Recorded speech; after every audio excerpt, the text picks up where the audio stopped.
Hey y'all, welcome back to Crime and Cocktails. I'm Lena, and if you anything like me, you love true crime and a little drinky drink. And on this channel, we're doing a little bit of both. So get your drink together and let's get into the next story. Tonight, I'm drinking my regular because last week I got too drunk with y'all on the 1800. I'm not messing with y'all no more with the 1800. It was too much. I did extremely too much. So tonight, I'm back on the Moscato tonight. Okay, because I'm not finna fool with y'all. Y'all got y'all drinks ready? They ready yet? Tonight's story is called The Killer Couple, okay? And it's about Alton Coleman and Debra Brown. So, cheers to they criminal ass.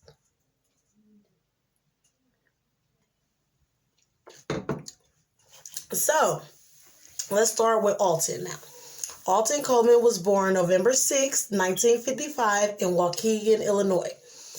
During his childhood, he lived with his grandmother, and it was said that his mother, Mary Bates, was a prostitute and often had sex with customers in front of Alton. Now, I got that from Murderpedia, I believe is the name of the website, but when I was looking on Wikipedia, it said that his mother worked 3 jobs. So, which one was it? Was she a prostitute or did she work 3 jobs? Which one? The people want to know. Now, later on in Alton's life, he would be charged with 6 sex crimes. So, that kind of makes me believe that she probably was a prostitute and she probably was having sex in front of him.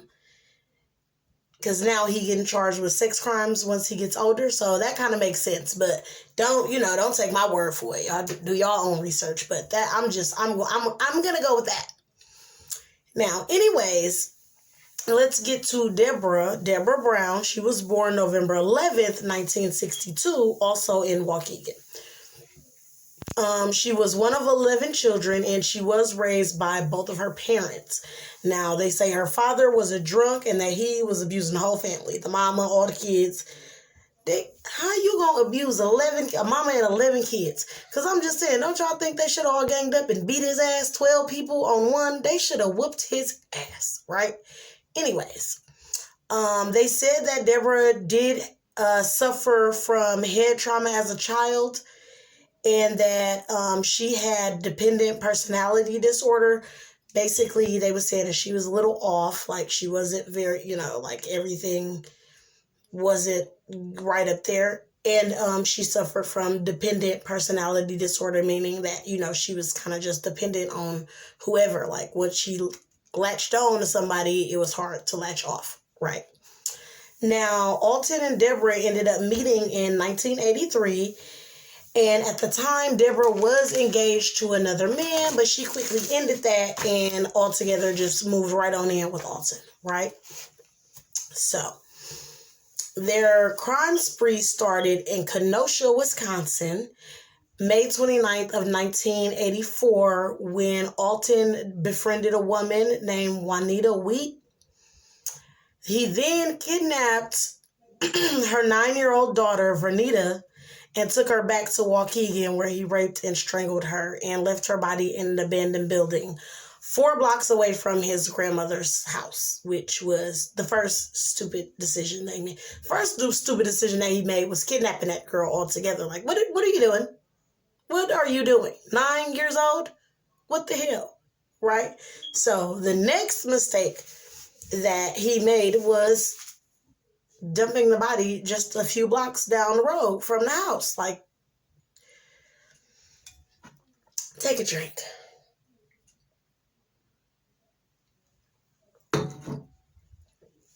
Anyways, authorities ended up finding Vernita's body that they said was badly decomposed June 19th, which was almost a month after he had killed her. Now, next, Alton ended up befriending a man named Robert Carpenter, excuse me, once he was back in Waukegan. probably right after he killed the little girl, then he ended up befriending this man, Robert. And he ended up spending the night at his house. And the next day, he asked Robert, let me use the car for a minute. I'm going to go to the store. I'll be right back. And Robert agreed and gave him his car. And Alton never came back with the car. Just was gone. It was over for him.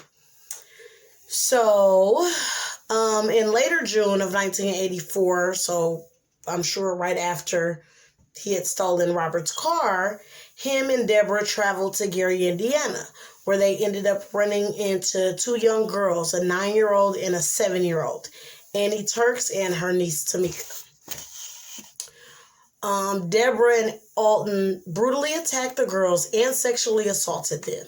Tamika, the niece, didn't even survive the attack. Like, they really beat them little girls badly. And then her body ended up being found June 19th. The same day that police discovered Tamika's body, a 25-year-old lady from Gary went missing. Her name was Donna Williams.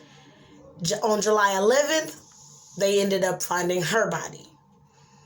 She was also strangled and raped. Now, y'all the police are clearly going to start adding this up. Same profile, same thing. So they was being careless from the jump. They found her body. She had gotten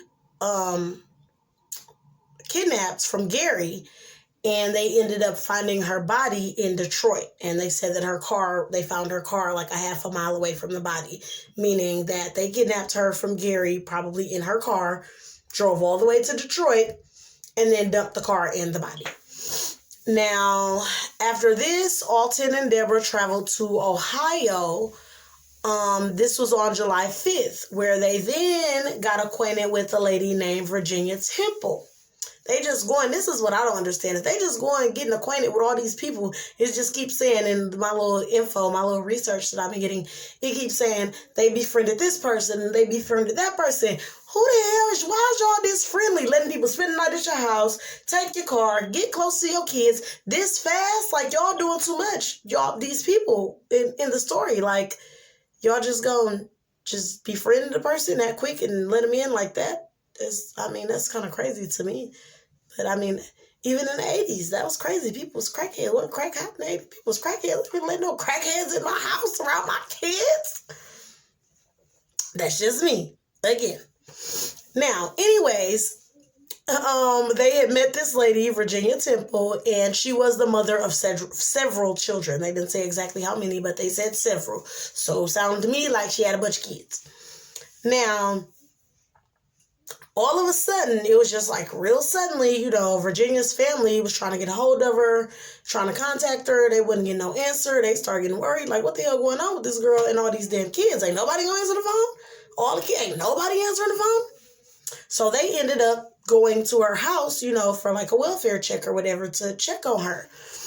Once in the house, they found Virginia and her oldest daughter, 9-year-old Rochelle, both strangled and just like thrown into a crawl space in the house. All the other kids was there, scared as hell, and didn't know what to do. So I take it. Well, of course. So they said the oldest was 9. I'm sorry. Hold on, my nose running. They said the oldest one was 9. So you have to imagine that all of these other kids were little kids. So of course they're gonna be scared and didn't know. They didn't know what to do or what was going on. Hell. Anyways, the same morning as they done did this to this lady and her daughter, they ended up breaking into the home of Frank and Dorothy Here I go with these names. Duvendak in Toledo, Ohio. Okay, they ended up tying them up and stealing valuables, money, jewelry, all that, and their car. Later on, the police ended up finding Dorothy's watch under one of the victims' bodies, okay? Now, that evening, after they done killed the lady and her daughter, broke in these people's house and stole all their shit, they still want to do some more. Y'all ain't tired? They just don't get tired. Anyway, later on that evening, The lovely couple visited Reverend Millard Gay and his wife, Catherine, where they stayed a few days, and they even ended up going to church with the good Reverend and his wife on Sunday. Now, next day, that Monday, the Reverend and his wife, or the Reverend, he ended up dropping them off in downtown Cincinnati. They just traveling all over, just going, just place to place, just doing bullshit. It's crazy. Anyways, on July 12th, 15-year-old Toni Story disappeared from Cincinnati. And 8 days later, her body was found, and under her body was a bracelet that was stolen from Virginia Temple, being the lady who they killed with the daughter. Now, the day that Toni disappeared, Alton was added to the FBI's 10 most wanted list as the 11th most wanted, okay? Which they said that this didn't happen often. This was kind of like, record breaking. Like, nobody's ever added as the 11th most wanted. So that was kind of, they wanted him. They wanted that ass. So, he was, so to say the least, he wasn't getting away. Like, they was gathering evidence on his ass. They knew who they was looking for, and they was on that ass. And now, since he kept getting away, they got to put him out on the FBI's most wanted list, because we want you.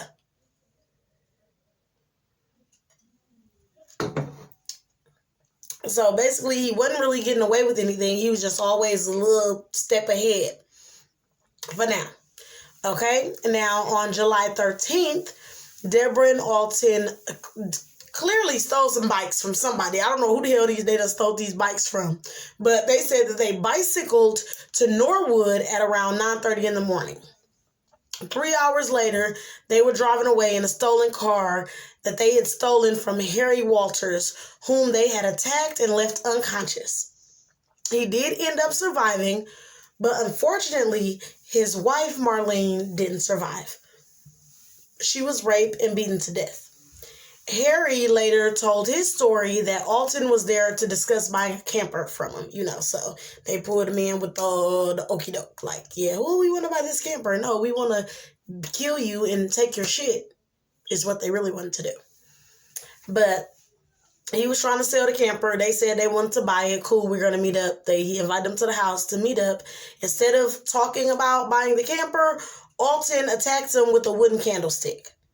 He also left his fingerprints all over the crime scene before they left. And I'm sure Debra left her fingerprints around too, because she was slow. She was off. So clearly she was leaving her fingerprints, right? Anyways, 2 days later, the police did find the Walters' abandoned car in Kentucky. Now, y'all done went all the way to Kentucky. They is just going from Cincinnati to... They just going everywhere. All this, they came all the way from Illinois.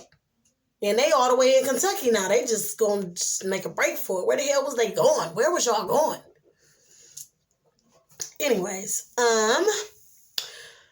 okay, so they found the car in Kentucky. Then, after this, in Kentucky, Bonnie and Clyde, that's what I'm calling their ass, they kidnapped a college professor named Olin Carmichael from Williamsburg, in Kentucky. And they drove back to Ohio with this man in his own trunk. They stole this man's car and they put his ass in the trunk. At least they didn't kill him. That's what I say. At least he wasn't dead. At least he was in the trunk. I would just lay there and be quiet. Be quiet. Don't say nothing. Play dead. So if anything happened,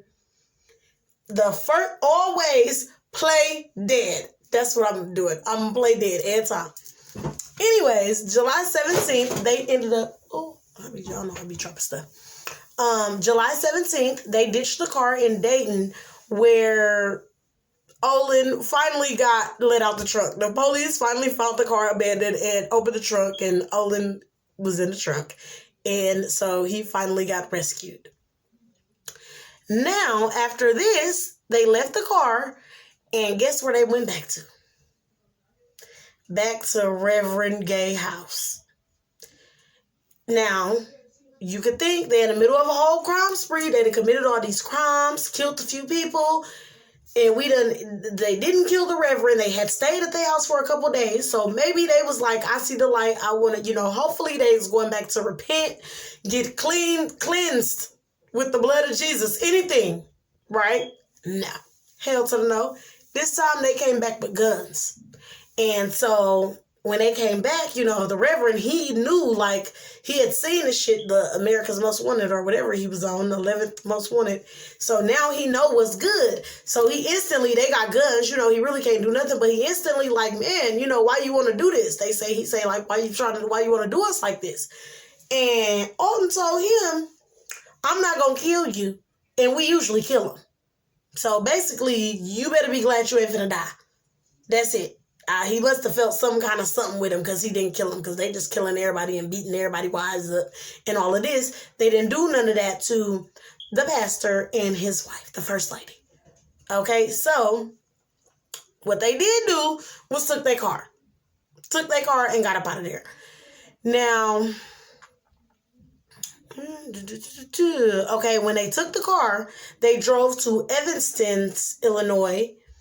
And on their way there, they ended up hijacking another car from a 75-year-old man named Eugene Scott, and they killed him. They killed him and took his car. Okay? Just too much. So they must have did that. They was already in Illinois. They must have got his car, ditched that car, because they, know the police already hot on that ass. So they ditched this car, go kill this 75-year-old man and take his car, and I'm sure drive back to Waukegan. Because they were finally apprehended, and the way that they got caught was they were walking down the street in Illinois, walking down the street in Waukegan somewhere, and they walked out in front of a car. You know how these people crazy and just walk out in front of a car, don't care, no car coming and still across the street. They did that. The person behind the wheel of the car that they just walked out in front of, though, was somebody who Alton grew up with. And he done seen his face plastered all over the news. So he clearly went to the gas station right down the block, called the police on that ass. They right over here. I just seen them. Now, they said that they were sitting on the bleachers at a park when the police approached them. Debra got up and tried to walk away, but they ended up catching her like, bring it on back, ma'am. Ma'am, come back, ma'am. And when they searched her, they ended up finding a gun in her purse, and clearly that was means to arrest them both immediately. So they arrested them both, and once they got back to the station, they, fingerprinted them, and then they were identified because they done left their fingerprints all over the world, all over every crime scene that they done did. Like, stupid shit. If you're gonna be a criminal, be a smart criminal.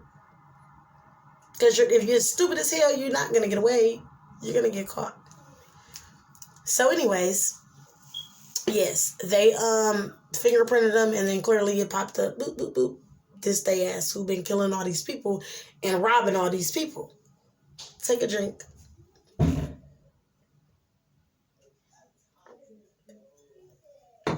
Now, a week after their arrest, over 50 law enforcement officials from 6 different states, 6 different jurisdictions, all came together to try to get it together and make the plans for how they was going to prosecute and, what was going to happen.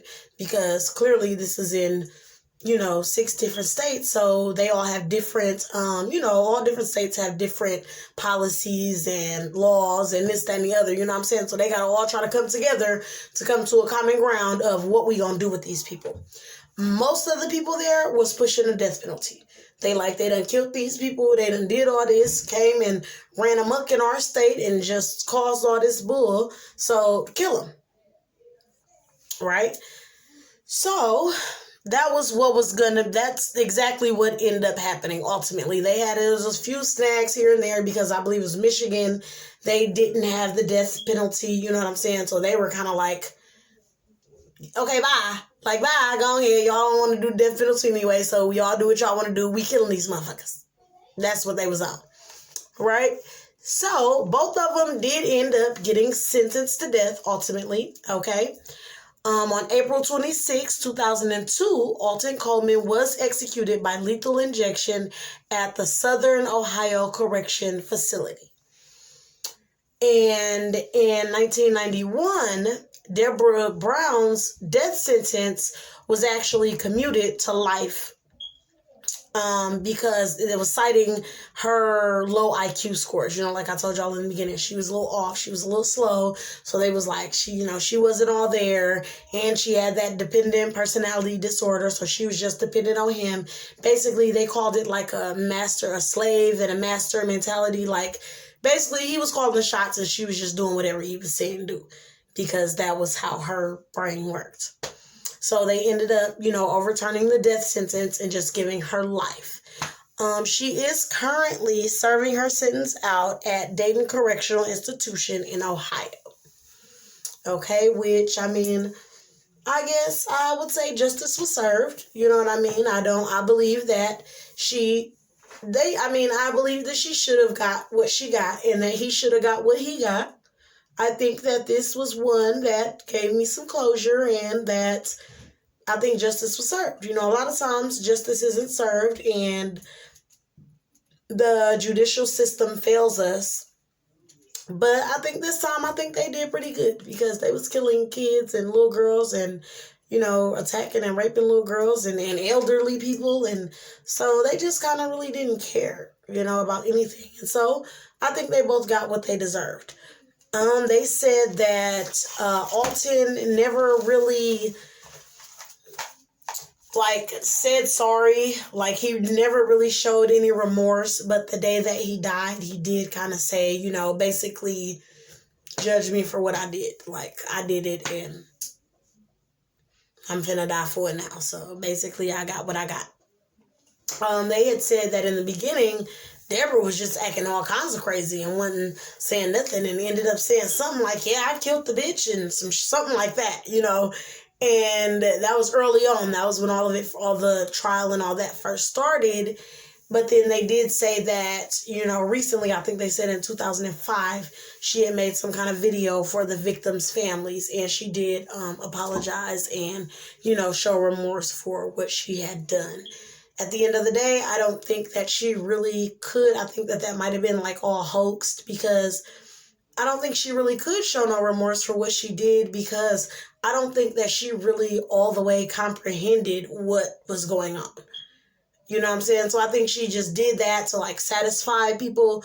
But in all reality, I don't think that she understands and I don't think that she got it because they said, in what I was saying, they said, what I was researching, they said that she had a brain defect or head trauma as a child and just, she really wasn't,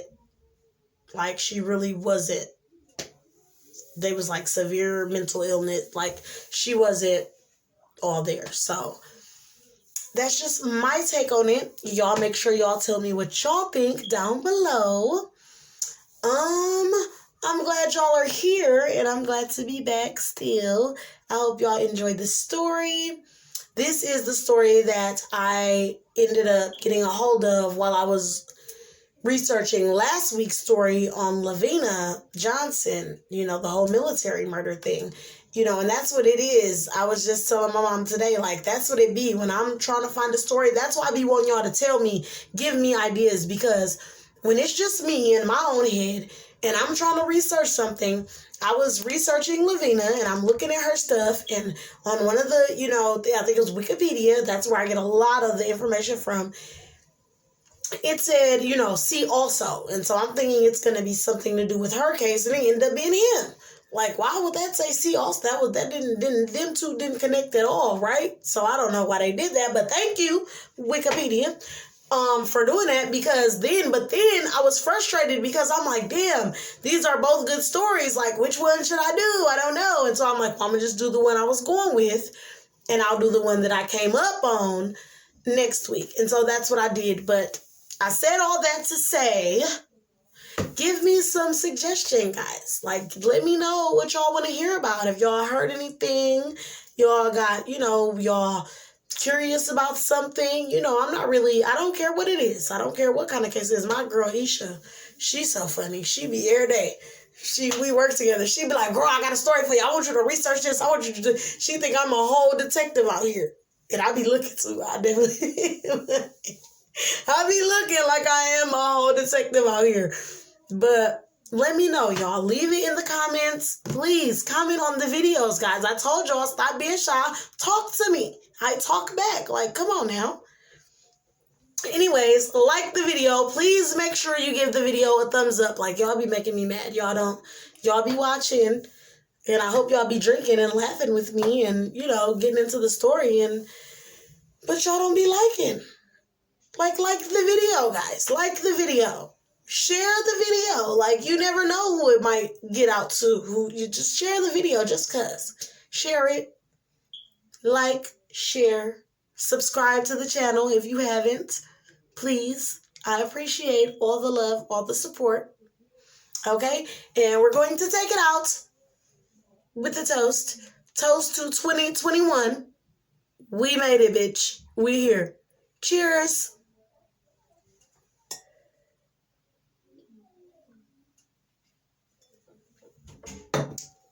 And that is all for tonight's story. This was a quick one. It's only 25 minutes. That's good, though. That's cool. All right, guys. I love you. And I will be back next week with a brand new story. And I hope you all are here. Thanks for the support, guys. Bye.